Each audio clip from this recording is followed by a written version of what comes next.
Welcome to The Microscopists, a bite-sized bio podcast. Hosted by Peter O'Toole, sponsored by Zeiss Microscopy. Today on The Microscopists. Hello, I'm Peter O'Toole from University of York, and today on The Microscopists, I'm joined by Sir Jeremy Farrar, Director of Wellcome, and one of the government advisors when it came to dealing with COVID. And today, we'll discuss things such as the role of science and the art in bringing people together. You should never underestimate the role that culture can play in bridging divides that politicians and politics makes difficult. Very unusual wallpapers in very odd places. The toilet of every house we lived in, the walls were covered in cut-out pages with poetry on it. I mean, it sounds bizarre now. The importance of always staying curious. I am still as curious about stuff today as a 7-year-old. I still am as excited by questions as I was as an undergraduate. How to negotiate big choices. And I think when you're faced with a fork in the road, take the less well-travelled one. And the importance of never giving up. Did not get the grades first time round at A level, and so had that, that's a pretty hard wall that you hit. All in this episode of The Microscopists.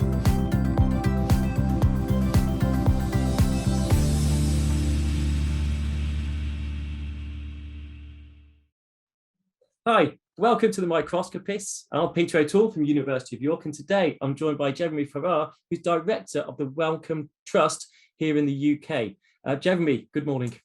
Peter, thanks very much for the invitation. I'm a lot more nervous than you are, so... We were just chatting before, and actually this is one of the most... I'm not usually nervous, and actually today I'm not intimidated, maybe that's the wrong term, but I kind of have you so up here, and given your time is actually really appreciated. So I realise your diary has got to be one of the busiest of the people I've ever met with before. So actually, for those who are listening, Jeremy is involved in an awful lot of things, from being director of the Wellcome Trust, which actually, Jeremy, God, describe the Wellcome Trust, because we have a lot of listeners outside of the UK. Tell them what the Wellcome Trust is about. I remember when I was first taking over at Wellcome many years ago, Peter. My mother had never heard of it, so that I think tells you that of course I'm very biased, but I think the Wellcome Trust is a really important organisation, obviously. So it was set up actually originally in the 1930s by Henry Wellcome, who set up a foundation. Interestingly, the foundation owned a company in the 1930s called Wellcome. It was a pharmaceutical company.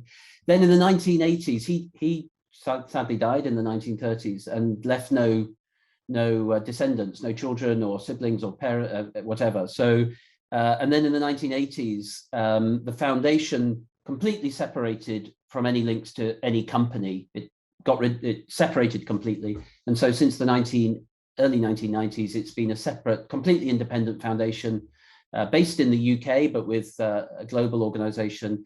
It now has an endowment, which is what drives our ability to fund things and grant things and support science and culture and society work of about 38 billion pounds. And we support science, we support cultural work, we support the history of science all around the world.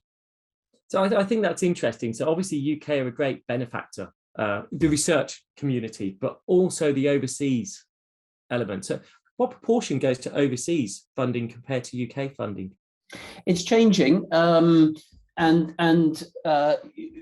Henry Wellcome left a will, but the trustees we're very well governed. I have to say, pay tribute to the board that oversees what I do and the team does. But Henry was a globalist. I mean, Henry Wellcome was committed to global affairs really before that became a trendy thing.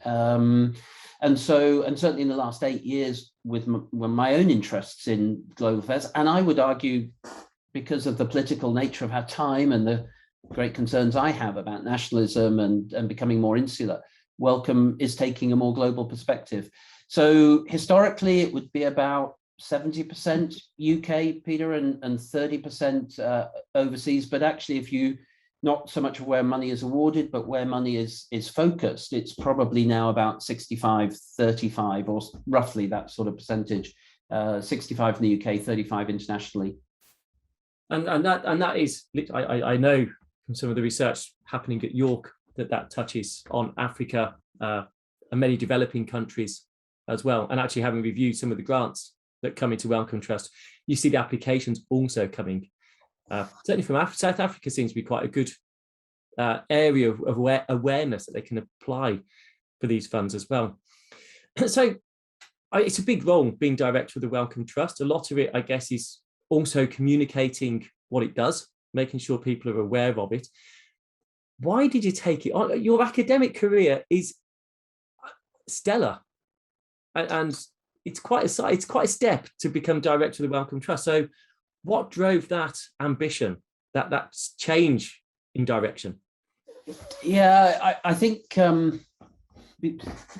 your career as well, Peter. I mean, I think you sort of think things are planned, but the reality is they're not. I don't think. Well, I speak personally. I don't think any of us have a clear vision of where we want to go. I'm not a person that wrote on the back of the envelope when I was a 7-year-old that I wanted to be director of Wellcome or president of the United States or something. I had been working in Vietnam since 1995 to 2013, 18 years living in Vietnam. And I think there's a sort of optimal time of being head or director of something. I think it can be too short. I think 4, 5, 6, 7 years is too short. And I probably think actually 18 is too long for the people you work with, too long for your ability to see where you're new things.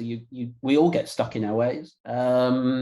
And so when I wasn't thinking of leaving Asia at all, I was thinking of staying there, till the rest of my career. Really, it was a wonderful place to be based. But then the opportunity came up, and after 18 years in Vietnam, you thought, is this time? I was in early 50s then. Is this time for a change? And I thought I was coming back in 2013 to a very sort of cosmopolitan European outward-looking country.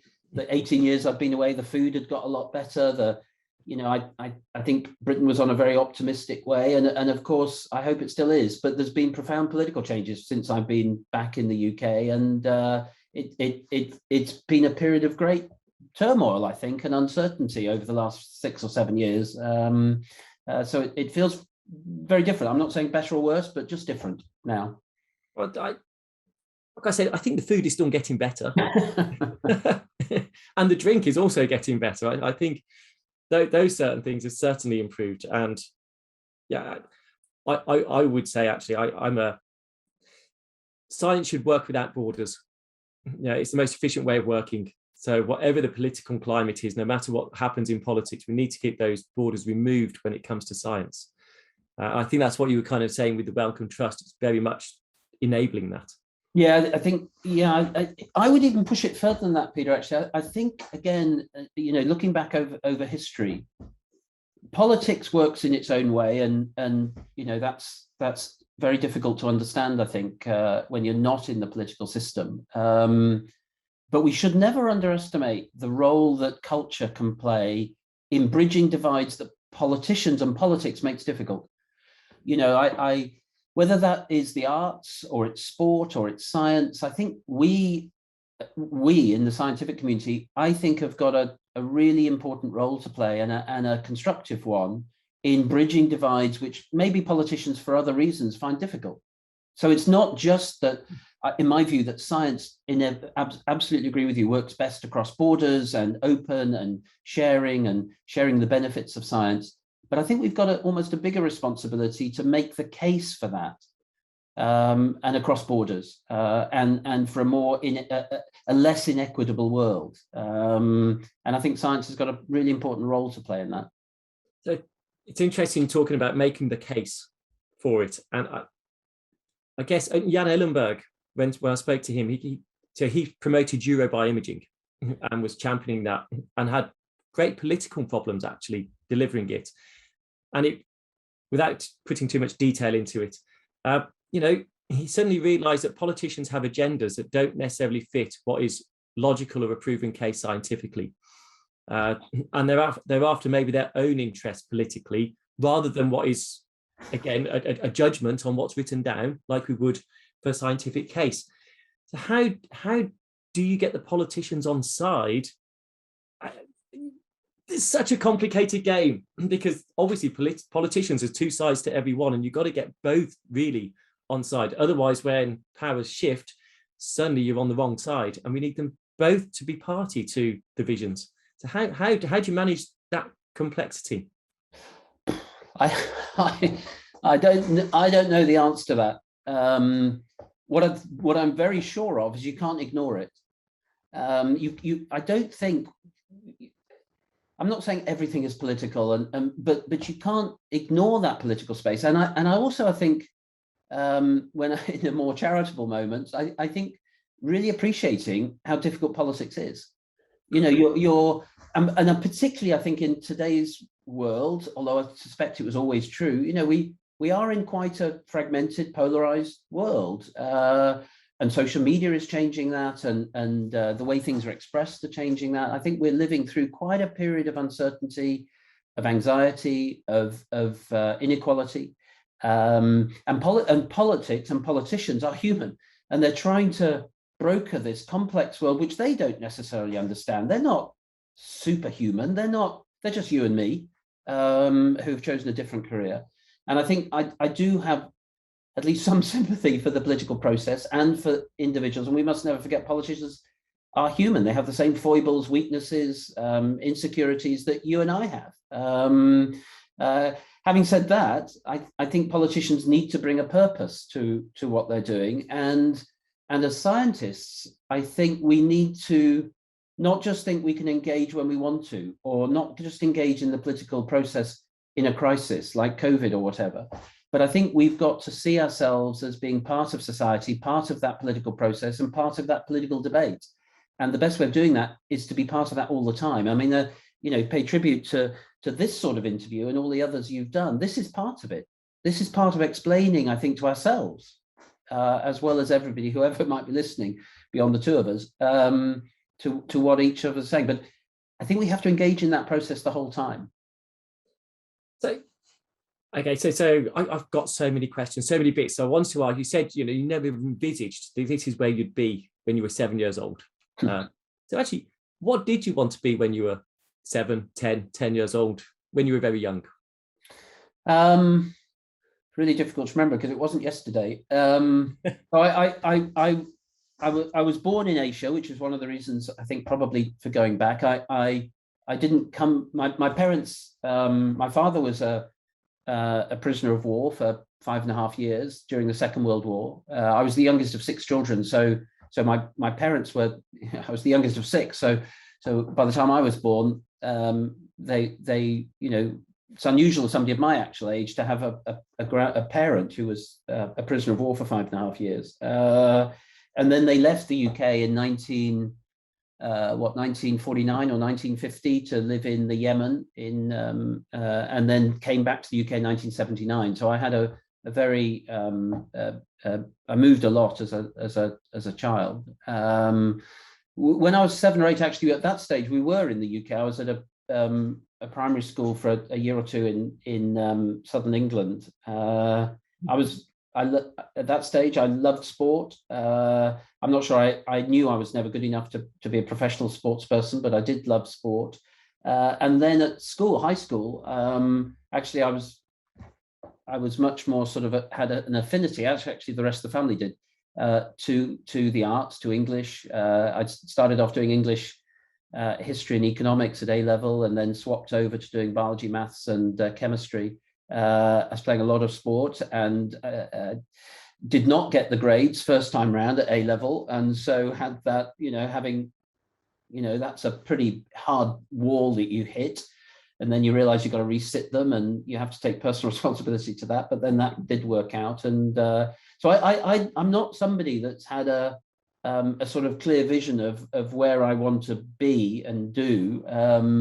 I've never really had that. At sort of mid-teens, actually, perhaps linked to my past, I I thought I was going to do economics or politics at university and do something very, very different. So I'll dwell on the sport bit.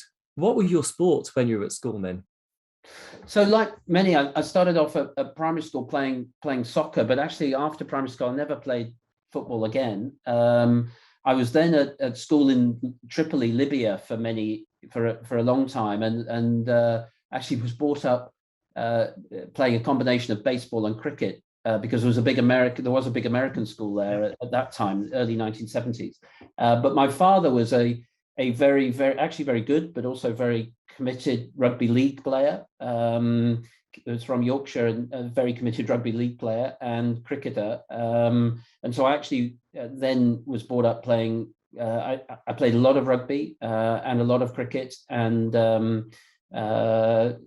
to a pretty high level through high school. And then through university, I continued playing rugby through university and played for whatever England students and England under 23s at that stage, and cricket at a. I was really pissed off because cricket was actually my real love, actually, but I played for England under 23s at rugby, but I failed to get into the England under 19s cricket team. I failed at the final hurdle when the southern schools played against the northern schools, and to be honest, we were playing in a completely different league. They were so much better. So I never made that, but I played a lot of sport all the way through. I'm still playing cricket now, and I only stopped playing rugby 10 years, 10, 15, 12 years ago. Good grief. That's quite a physical sport to keep up for that length of time.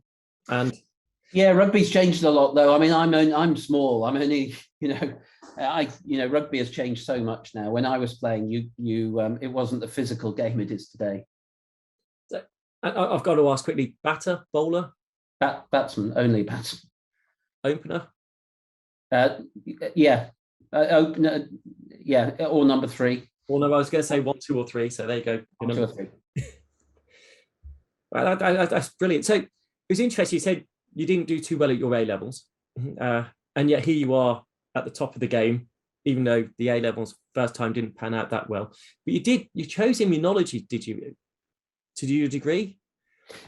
Yeah, quite a specific degree. That's quite a specific subject. It's not like a broad biology where carry on or biochemistry. This is immunology is quite. You mean at degree undergraduate level? Yeah.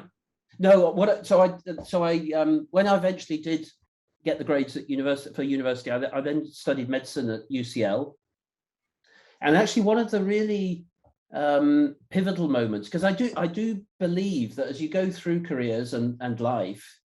Everything matters, but I think there are certain moments that really do matter when you sort of are faced with one of my favorite poems about roads diverging in a wood. My father was an English teacher, so throughout my childhood, I remember. I mean, I hope this doesn't sound bad, but I remember always in the toilet of every house we lived in. The walls were covered in cut-out pages with poetry on it. I mean, it sounds bizarre now, but one of my favourites is Two Roads Diverged in a Wood. I do think occasionally in life we are faced with choices and we make choices, and they have quite a profound influence. It's not a one route. You don't choose this path or that path, and everything else is closed off to you. I do believe there is more flexibility, I hope I'm right, than people think, but I do think you have ultimate choices. And when I was at university, the first 2 years I found quite tough in medicine because I felt a bit of an imposter. I'd failed my A levels. Everyone else seemed very clever and hardworking, and the first 2 years were challenging. But I've never been very good at learning long lists of things. And a lot of medicine is learning long lists of things, where this muscle inserts or that nerve goes. And I was never brilliant at that. And then I had a year doing an extra degree, and I worked with somebody who's really been, I think, still now pivotal in my own thinking, called Cheryl Tickle. Cheryl Tickle worked in the Middlesex. Then she went to Dundee. I think she's now semi-retired, at least in Bath. But she worked on how a chick limb bud develops. First time I'd ever done any electron microscopy. and the role of vitamin A and how it affects how a limb bud develops. I mean, how far could that be from what I do today? But what Cheryl taught me is just the excitement of being on the edge of knowledge. That actually medicine, which is largely about knowledge and proven information, but here in science, you could work at the edge of uncertainty. And actually that was very exciting. You didn't know the answer. You didn't know what was coming. And I found that very exciting. I used to argue a lot, not argue, I used to discuss a lot with my mother, who was many things, but one of which was a pretty good artist. And I used to argue with her that science and art were actually very similar. You start with a blank canvas. She had no idea what she was going to paint. And you know, to an extent in science, you have some idea, but often you don't. And I loved that uncertainty. And Cheryl Tickle deserves enormous credit for then what I went on to do, because it opened up the idea that medicine wasn't all about rote learning and lists. It was also about uncertainty. Have you ever told her? Yeah, many times. No, Pete, that's a really important point. I suppose as you get a little bit older, what you underappreciate is how much it is appreciated when you go back to somebody like Cheryl and you say, Cheryl, that changed what I did, and it actually changed, and acknowledge that. And too often, not in Cheryl's case, but too often you hear of you know, somebody passing on, or you lose touch with them and you just never go back and acknowledge and thank them, really. And I have kept in touch with Cheryl, not every day, not every Christmas necessarily, but she's very aware of the fact that that was a really important moment, certainly in my life and career. Kind of actually answers one of the questions I was going to ask, which is, you know, who's been some of the most influential people in your lives? But actually, I'm going to ask a totally different question. Drinking. So what are you drinking at the moment? I'm drinking coffee. I'm a great fan of coffee. I give tribute here to my wife, who's from Vienna. Before I met my wife, I thought Nescafe was the height of coffee, Gold Blend being a real special day. But Christiane taught me that there is such a thing as good and bad coffee. And then I've been on, I don't know about you, but during lockdown of 2020, I found myself taking less exercise, being sitting in a room where you are now, where I am now. And I did put on weight, and I found myself drinking 4 or 5 cappuccinos or lattes a day. And so I've moved to drinking espressos now. And but I'm a great, yeah, exactly. Actually, I think I couldn't swim for obvious reasons. But yeah, I found other exercises, and running, of course, we could still run. And I just couldn't run with my friend at a weekend. So we'd run opposite directions. So we'd just go past each other every now, just to make sure we were both okay on the long distance runs. So we were keeping within. Anyway, that's digression from it. So as a child, you weren't sure what you wanted to be. There was sport, there was other things. If you could do any job in the world now, what would you do? What would you be? If you're today, I despite, and I'm sure this is true in you, it's true in all of us, if we're honest, the challenges of it, and it is challenging. Everybody's job is challenging. I think if you asked me that today, I would do what I'm doing now. And that's a huge privilege to say that. I think that not just through COVID, but generally, science and culture is so important at the moment as a sort of grounding in a very uncertain and to some degree troubled world, whether it's generational or racial or sexuality, whatever it is. I think we're living through quite a profound time at the moment. And I think the privilege of being able to work at that cultural scientific interface and on a global level is a huge privilege.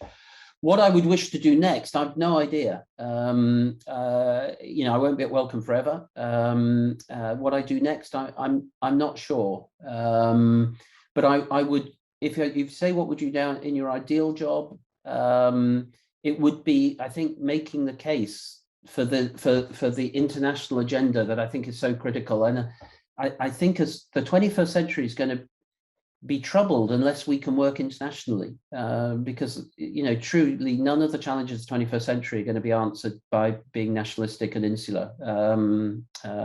So that's what I would wish to do, I think. And I'll go do a big plug. I think we're not going to solve the answers without new technologies either, which seem to be really driving science forward at the moment. Oh, I couldn't agree with you more. And I do think we often take that for granted. And actually pay tribute here to some people at Wellcome who've opened my minds about that. People like Mike Ferguson, who I'm sure you will know, and Michael Dunn within Wellcome, who just made the case that so many advances happen by technology advances, which then great people, particularly if we make it open to people, use in ways that nobody at the start would ever have thought about. And that culture and science doesn't just go in a straight line. It often goes in a series of steps. And then you look back and you say, gosh, it was because of that we changed, whether it's electron microscopy that I did with Cheryl Tickle, or cryo-EM that you and others are leading around at the moment, or the chemistry behind all of that. So I don't know if I can ask this on here or be cheeky. Obviously, Wellcome Trust we have been huge benefactors from Wellcome Trust, both in the academic research aspects, but also with the equipment investments, sort of shared resource. And our NanoStream came from that. We've had other microscope systems come from that. But I think that's now stopped at the moment. It's in flux. So it's paused. Is there going to be something around funding shared resources?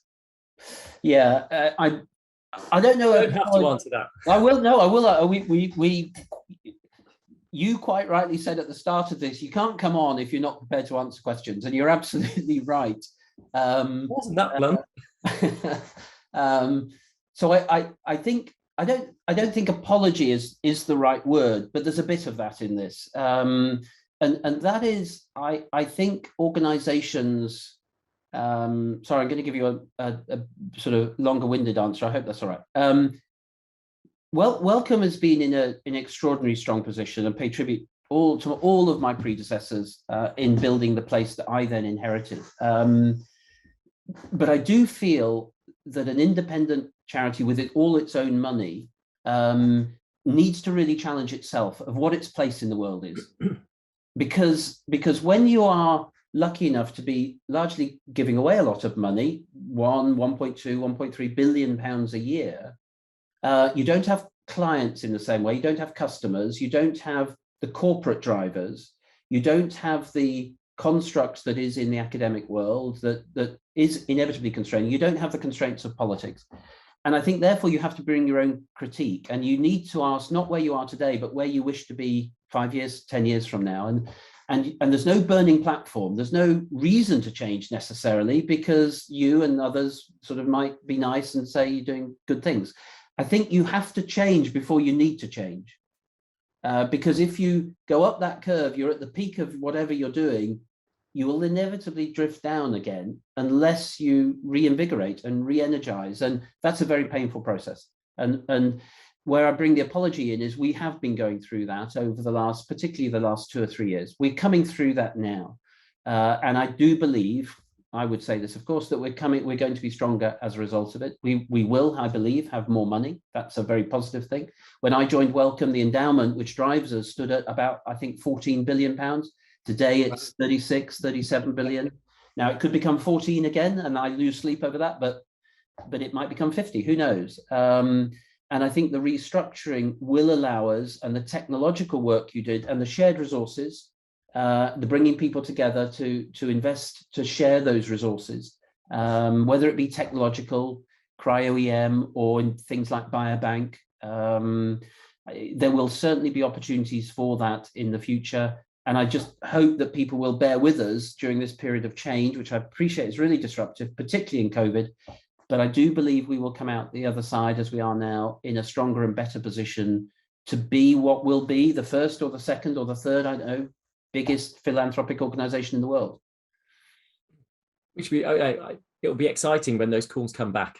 And hopefully you won't have to wait too much longer to hear about them.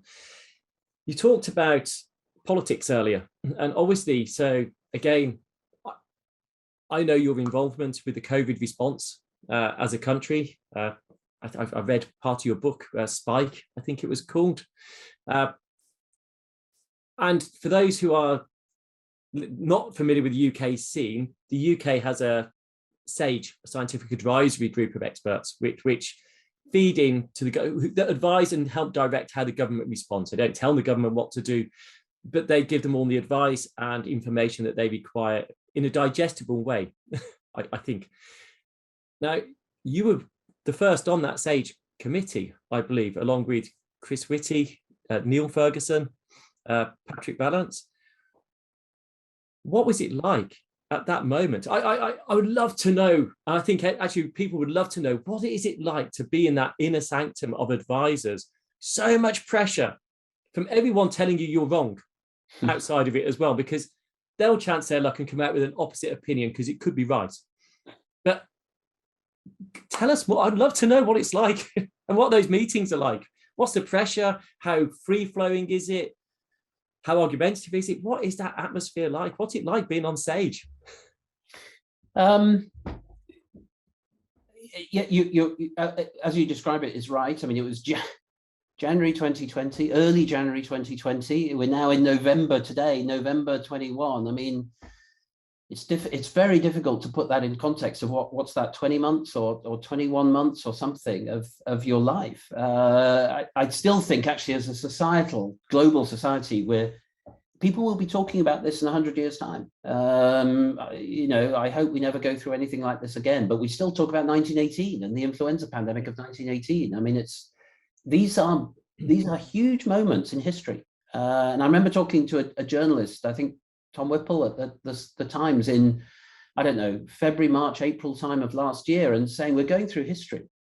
And when you look back in history, if I read a history book, and I love history, if I read a history book of previous events, whether it was my father's generation of the war or the previous generation of his parents of the First World War or the pandemic of 2018, you often read those books and it feels almost not romantic, but it feels sort of romantic in a way. Gosh, they were living through that. And the reality is it's horrible. You know, the change to all of our lives in the last 2 years has been profound, and there's been positives. You know, I've been able to work from home. I've seen more of the family and the rest of things, but all of our worlds seems to have got smaller. You're in your sitting room or living room, or I'm in whatever room I'm in, and you talk about running with your friend and going in opposite directions. I mean, that's unthinkable in 2019. I would also pay enormous tribute. I mean, I cannot pay enough tribute to the leadership that was provided through SAGE of Patrick Vallance and Chris Whitty. I'm not saying I agreed with all of everything that was done throughout or whatever. That's not the point. But the leadership, because leadership is not about always agreeing. The leadership they provided, I think, has been absolutely extraordinary. And I think the UK and indeed the world has been very fortunate that we just happened by chance to have those two in those positions. So being on SAGE was both a combination of some very tense discussions, some very profound disagreements at times, and both of them, particularly Patrick, I think, deserves great credit for facilitating that and allowing that to come forward. It evolved over time. It's not the same in after 18 months that it was at the start. And I think Patrick made a very important decision very early on that, unlike in the past, the SAGE minutes and all of the science behind it would be available to the whole of society almost immediately, and certainly as soon as was possible. That transparency, I think, has been absolutely critical to allow people to challenge the advice, to challenge the thinking, to challenge the science, and yes, provide alternative ideas. And sometimes that was very troubling when it seemed divorced from the evidence that was in front of us. But overall, the piece, I think it was the positives far outweighed the negatives. And the last thing I'd say is I think we need to, going forward, we need to learn that and to appreciate that you cannot build that interrelationship between science and politics in a crisis. So the scientific advice into government, and by science, I mean social sciences, biomedical sciences, whatever you call science, culture as well, that has to be part of the civil service and political system, not just in a crisis. You cannot establish that trust in a crisis. It has to be there all the time and has to be part of the political process. How stressful did you find it? Very stressful. I mean, and not just the SAGE environment, but I've talked about this in other places, and in the book as well. It wasn't just what was happening in the UK. It was the. Do you remember in January 2020, the origins of the virus were very controversial, maybe remain so today. We had a very tense standoff throughout 2020, particularly between the US and China, between a President Trump and a President Xi. I've interfaced with policy and politicians through some aspects of my career, but never at that level, of course. You feel caught in the middle, particularly around, say, the origins of the virus, that seem to be pitting, the whole of governments, that huge governments, China, US, and everybody else in the middle of it. That's very uncomfortable. That's an understatement. It was very stressful. Yeah, and I don't lose sleep over many things. I think when you train in intensive care and in medicine, you bring a certain protection of yourself. You can somehow you have to protect yourself. You have to have time away to you have to protect yourself. And so I think I was able to do that, and I had a very supportive family, which makes a huge difference. But there were times that I do not look. Were very, very difficult. Yeah. I was going to come on. How did your family find it? Because we're also aware in the British how the press took a great interest in the committee members of SAGE as well, and their backgrounds and everything else.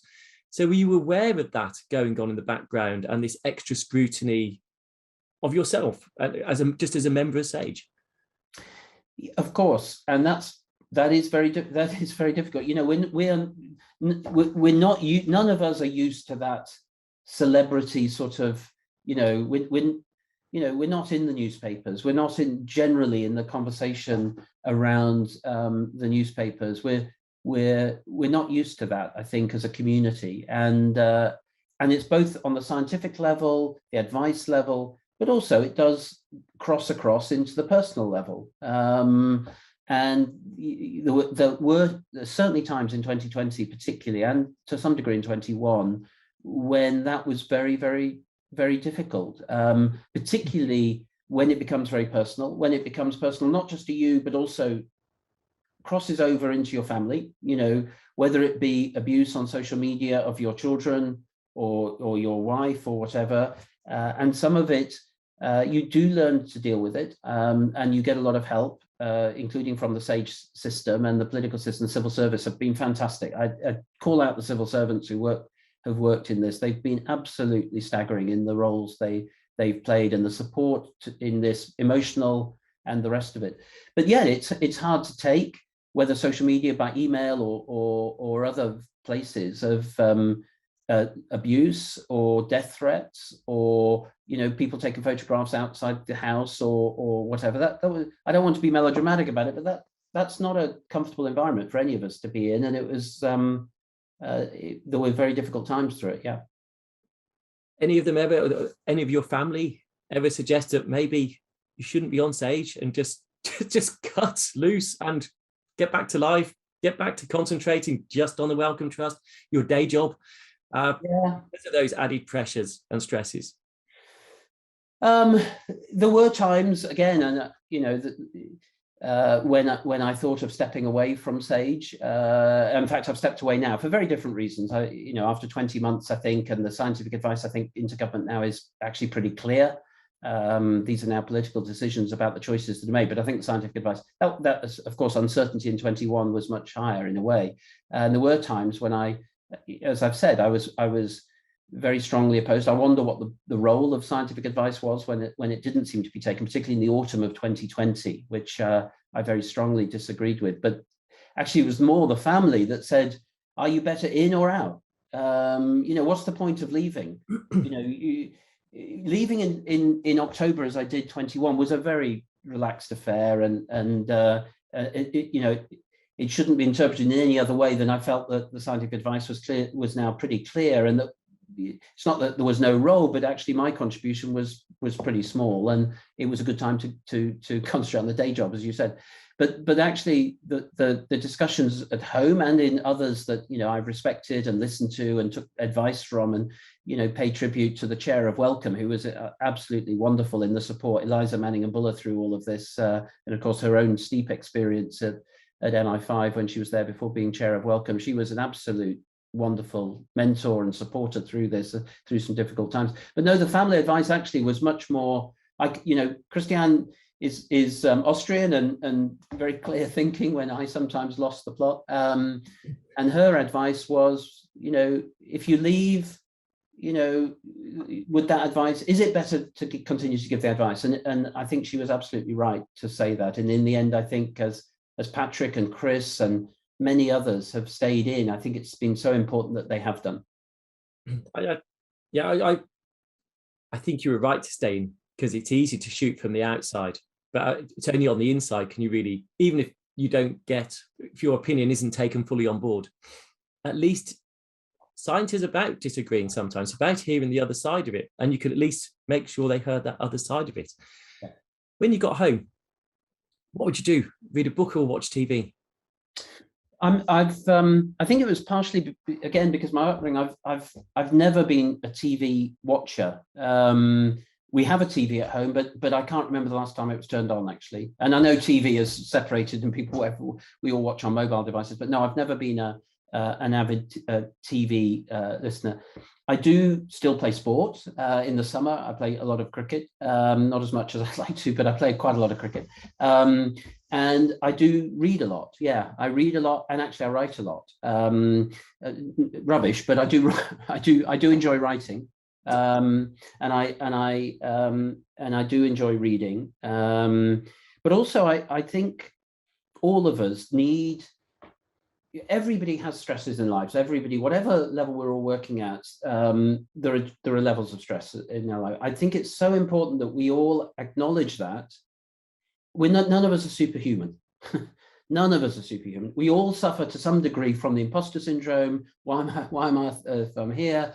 We all have challenges in our lives, and some are greater than others. But at various, I think it's just so important to have a space that you can go to, which is your own. It could be loud, it could be quiet, it depends on you and what works for you. But I think we all need to some degree accept that we need to protect ourselves to some degree and find that space. Some people get it through yoga, some people like you get it through long distance running. We all get it in different ways, but I think it's really important we all acknowledge the need for that space and know when to step into it and just sort of take time out. So you said about writing and reading books. What is your genre? What sort of book do you read? What do you write? Very different things. So on the reading side,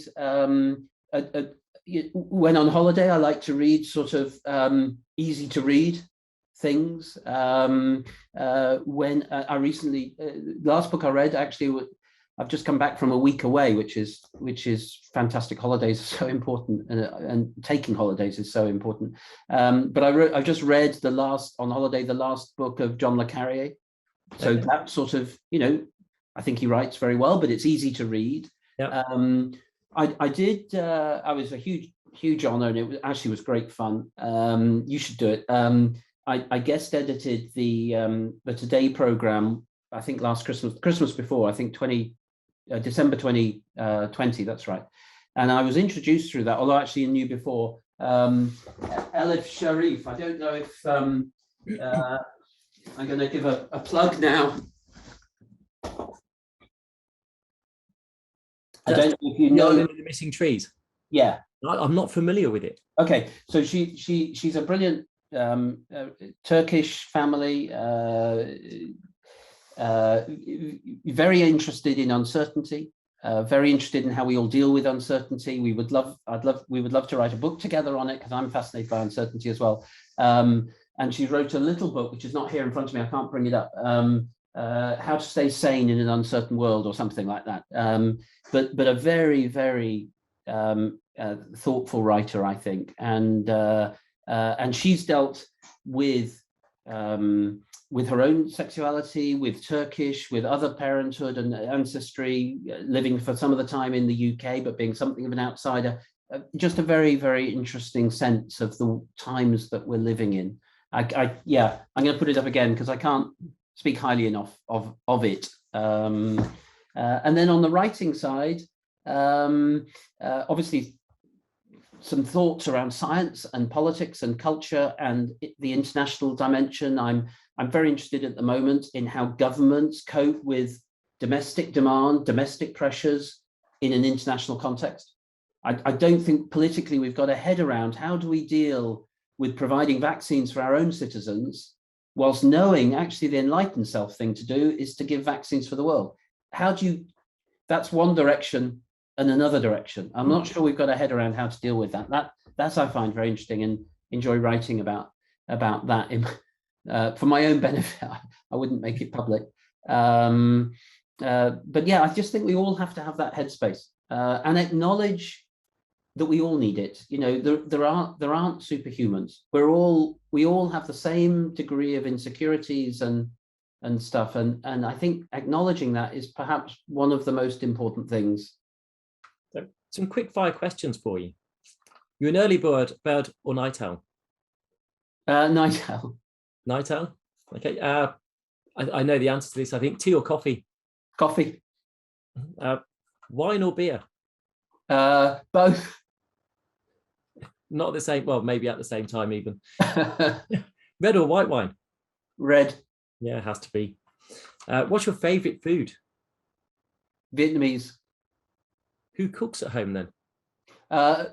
Both or neither of us, actually. The kids more than either of us. Okay. Well taught. Yeah. I haven't mastered that one, that's for sure. I noticed your favorite breakfast? All bran.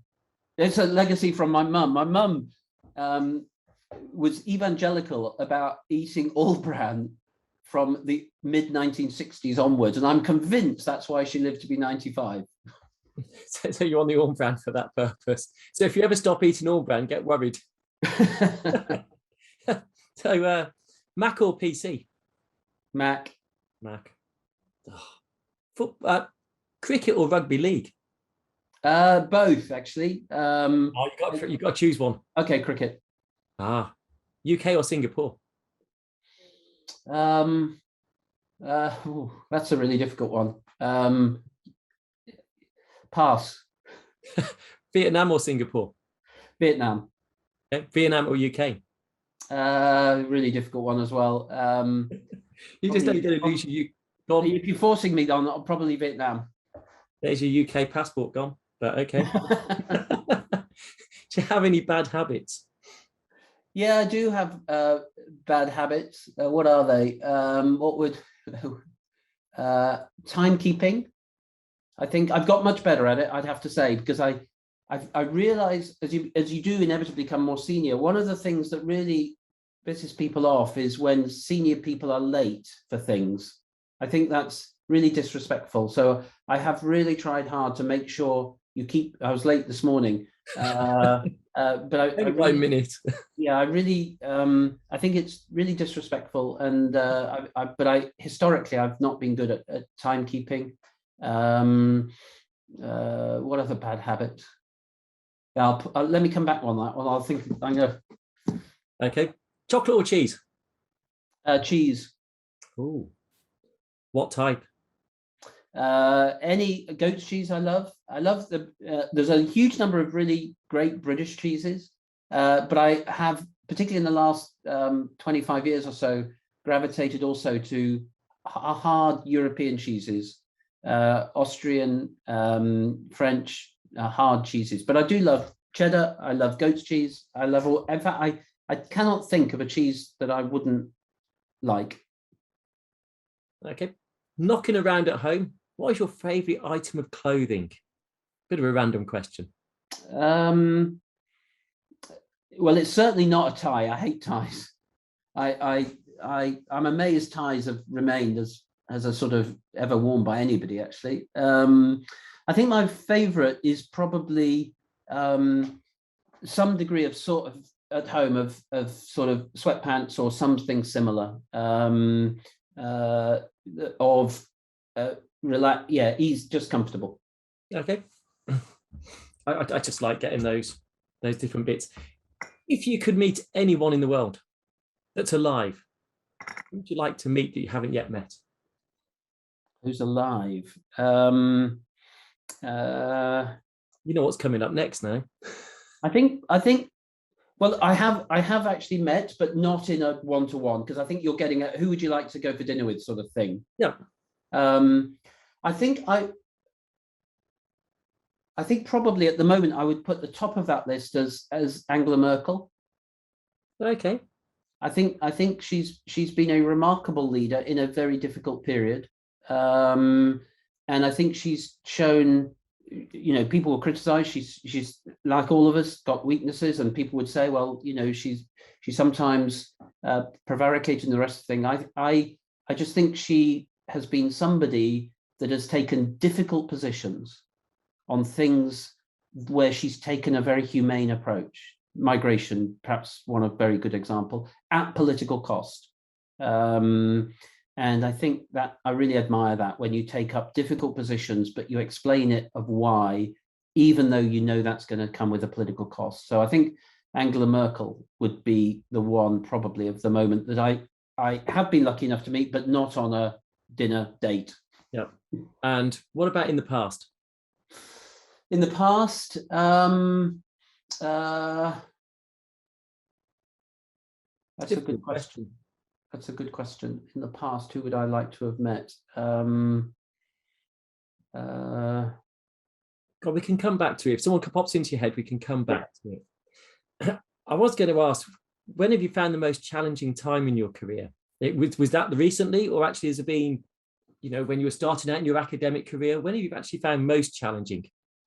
I think the most challenging time, I mean, obviously we've been through a very challenging time at Wellcome, and with the reforms, and that's always been very difficult. But I think you're right that the most challenging times are when you feel least certain, and you're probably at the start. I think that is the most difficult time in anybody's career.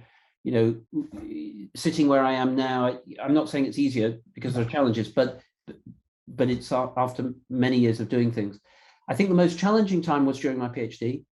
I'd come out of clinical medicine, and I found the transition to going back to doing basic science, and it was pretty basic science around immunology, and it was really challenging. I found it really difficult. In clinical medicine, there are challenges, of course, but you are very much part of a team.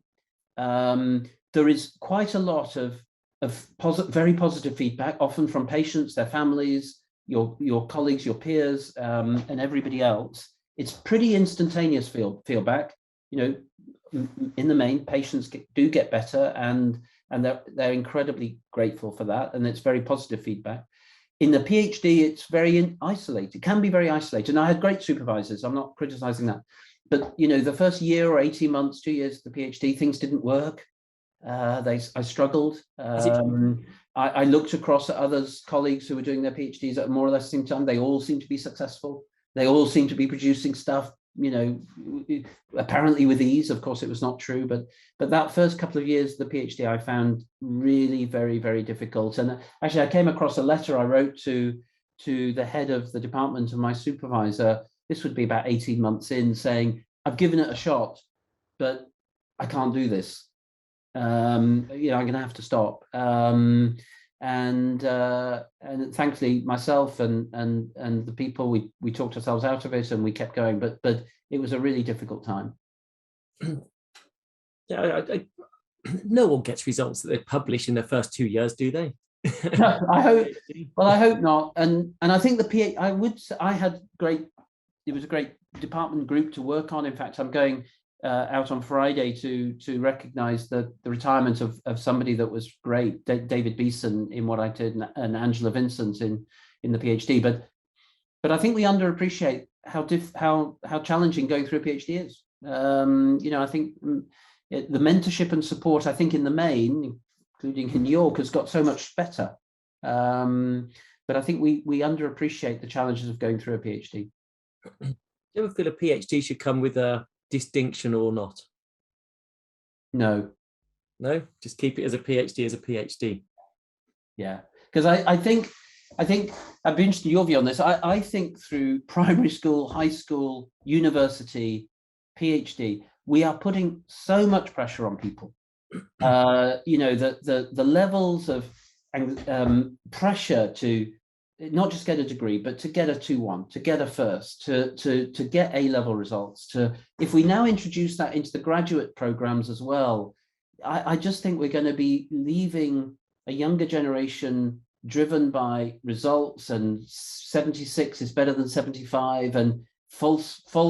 There's a wonderful book on the bookshelf behind me, The Tyranny of Metrics. I think we're in danger of losing the tree for the woods, and thinking we can measure everything, and that measure matters, and that there is a difference between 76 and 75, or 55 and 54. So I wouldn't, because I think we already put too much pressure. Okay, and I really like the Dutch system. It takes a lot longer, so I don't like the length of time it necessarily takes. I think that's maybe limiting. Yeah. But I do like the fact that there's so many chapters already published. Essentially, it's just a summary of published work. I quite like that. I like to see, in physics and chemistry, the publication's a lot faster.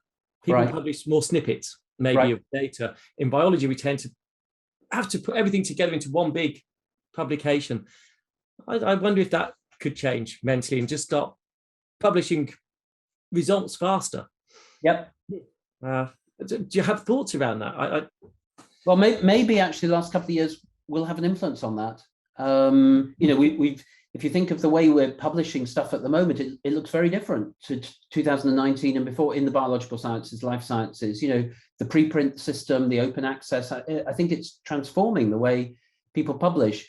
And this is a personal thing as a result of my PhD, maybe. I like the Dutch system as well, and I like the fact that the viva, if you like, the interview at the end is largely a public event. Yep. And I love that. I was at one not recently, actually, it was 3 years ago now in Amsterdam, and I agree with you. The only thing I would hesitate for is it's all driven by publication. We already have again pressure to publish.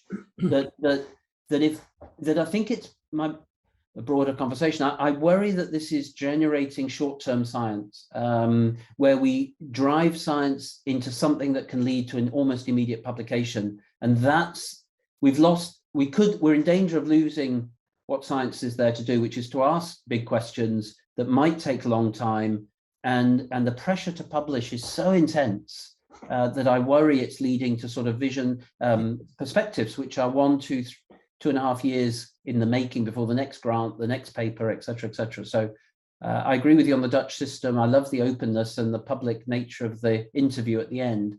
But I just worry if we all go down a publication route, that we will just, again, add to the pressure.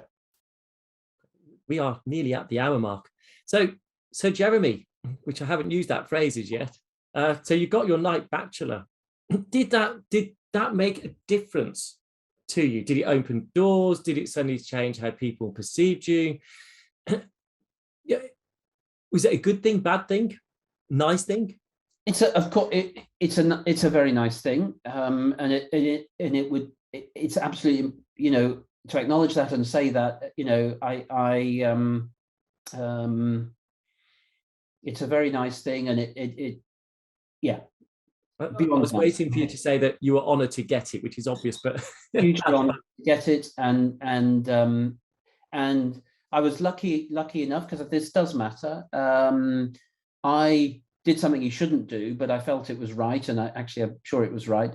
I knew when I was going to get it, and I also knew that my mother was dying. She had mesothelioma. And she knew she was dying, but I was able to tell her after I knew, but before it had been publicly announced, and that was very important for me. She came from a different generation, and yeah, that was a very special moment. I guess I'm presuming then that to make her proud was one of your drivers or motivation in your life then. It always is. It always is. And yeah, no, it was a very special moment. Something though, somebody said, it's amazing what you remember, particularly what things nice people say. This was back in, I remember at high school, and a good friend at the time, and still in touch with that individual, said something which has remained with me and was very important with me. And it was about something small, about becoming captain of a team or something. And it was voted for. It was unusual in those days, but he said something which stuck with me very importantly. He said, I voted for you because I thought if you got it, you wouldn't change. And that's very important. I think whether criticism or positive things or yes, knighthoods or winning prizes, whatever it is, I think remaining grounded and remaining who you were before and afterwards is really important. And that's not to not enjoy the moment. It's not to celebrate that with your family or whoever else. But I think remaining grounded is really important and not changing. And that knighthood was in recognition of the global health. So it's a UK honour, but it's for the international outreach. And obviously you've co-chaired many World Health Organization committees. You did a lot of work with Ebola, with the publications coming out on how to deal with Ebola and the outbreaks. But you were also on the German Ministry of Health as well for a while, or a member of the German Ministry of Health. How different was that? Yeah, really. Different organisation again. Yeah, I hadn't thought about that. It's very different. It was a small group, I don't know, 8 people or so. I think 6 people from Germany and 2 of us internationally for 2 years, with a program to advise on the German government on their future role in global affairs, global science, global health. It was a huge honor to do that. And a very interesting, very different approach, actually, very international in the sense that the advice came in from all places, and a lot of it has been taken forward in both the previous government under Merkel, but also the new government that's coming into place now and in the new year are committed to taking that forward. And that was very hugely positive experience. And the fact that you felt that advice and recommendations were largely taken forward and implemented within the federal government of Germany. So that was a very, very special thing to do, actually, for a couple of years. Sitting here and just thinking that you've been on the World Health Organization chairing committees, the Ministry for Health in Germany, SAGE, obviously in the UK, you're director of Wellcome Trust, you're still publishing results. What is it with immunologists? At York, I can think of Debbie Smith, Paul Kay, Jeremy Mottram. I don't know how you get so much into a day. It's phenomenal. How do you concentrate on so many different tasks? Yeah, I have a lot of downtime.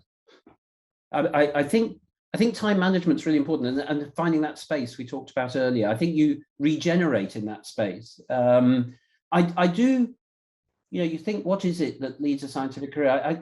I am still as curious about stuff today as a 7-year-old. I still am as excited by questions as I was as an undergraduate. I still love that uncertainty of not knowing the answer. And I think that is, but I do turn off. I do, particularly in the last decade, I've really have worked very hard to make sure you turn off. And I'm sure that your creativity is enhanced by that. It isn't 24/7. It isn't. A career doesn't need to be 24/7. In fact, it mustn't be. We all need that external diversity of thinking coming into us by picking up other stuff that isn't our natural place.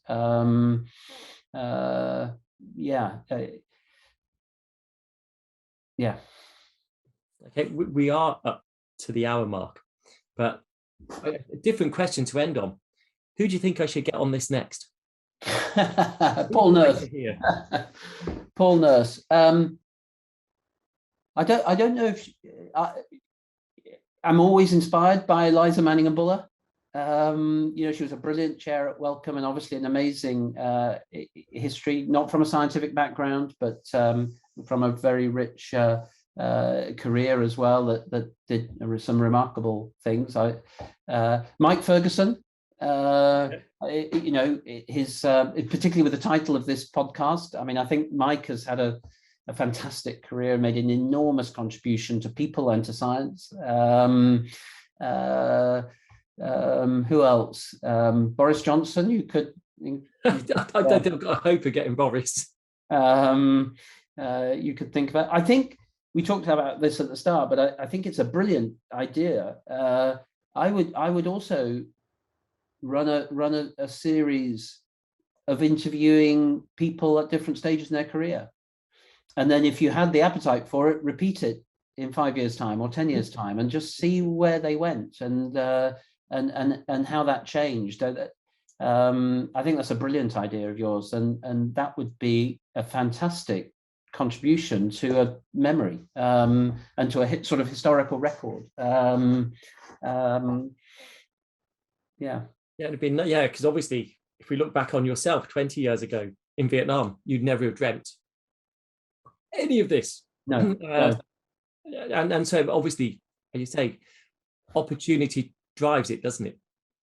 It does. And what we shouldn't, people, whatever our background, we acknowledge as well the privilege, of any of our backgrounds. I think I'm right in saying the second of my family to go to university, but that was in a different generation. My parents didn't go to university, but then that generation didn't necessarily go to. You can't say that is true of the generation of today.